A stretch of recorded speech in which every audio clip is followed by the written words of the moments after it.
In today's video, we will cover how to use the lash tile leveling system and some valuable tips and tricks at the end of the video we picked up during our first installation of large format tile in our kitchen. If you missed that video, check out the link below. Let's start by going over what is included with the system and the additional things you may need to get for your tile project. We purchased the starter kit, which consists of 2 parts, clips and wedges. The starter pack comes with 100 of each, but you can find larger quantities for bigger projects. You will need to guesstimate on how many spacers you will need to take advantage of the bulk pricing. This will depend on the size and shape of your chosen tile and your tile layout. For example, if you choose a large square or rectangular tile, you will need 2 spacers on each side for a total of 8 spacers all the way around. But if your design calls for hexagon tiles, depending on their size, you may need 2 spacers as well, and that will put you at 12 spacers per tile. Good news is neighboring tiles share the spacers, so you will need only 4 to 6 additional spacers for every new tile you install.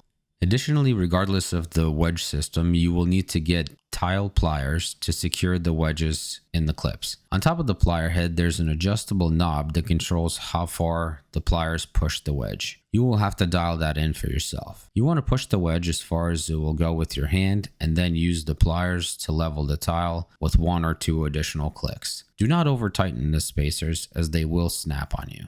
So finally, let's go over how the system works in practice. Place the clip under the tile edge at the desired location. Install the next tile, making sure it's snug against the clip. Insert the wedge by hand in opposing directions to prevent the grout lines from expanding. Next, use the tire pliers to bring the tile to final level. If for any reason you need to remove a clip, grab the top of the clip and push it forward while pushing the wedge in the opposite direction. If it's your first time, I recommend you practice using the pliers on dry tiles like we are demonstrating here, so you can dial in the plier compression and understand how much force is needed to avoid snapping the clips. Now that you understand how the system works, here's a few tips to make your life easier during installation. Tip 1. This system is designed for fine adjustment of tiles and to keep them in place while the mortar sets, so it will not work properly if your subfloor is not level. Make sure you do the necessary pre-work to level the subfloor before starting your tiling process. Tip 2. Do not over tighten the wedges in the clip, as it will cause the clips to bend and tiles to shift, causing uneven grout lines. Tip number 3.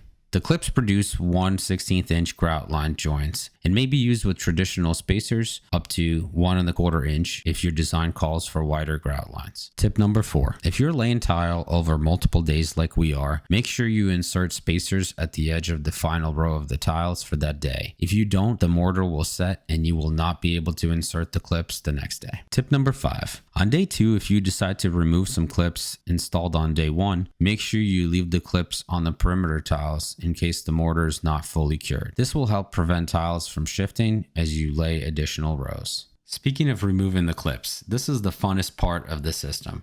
After letting your tiles set overnight, to remove the clips, all you have to do is slightly tap them from the side to knock them out. Here's a bonus tip. Make sure you collect all the yellow wedges as they are reusable. And finally, tip number 6. Most important tip. Completely clean out the excess thinset that may squeeze out around the clips and in between the tiles. Not cleaning out the grout lines causes a lot of trouble when removing the clips after installation. You can use a wet toothbrush to do this. Just keep it in the little container with water next to you as you install the tiles. Trust me, you do not want to end up like this guy on your hands and knees scraping dried up mortar from in between grout lines for each tile. Thank you guys so much for watching another one of my videos. If you enjoyed it, please hit the like button.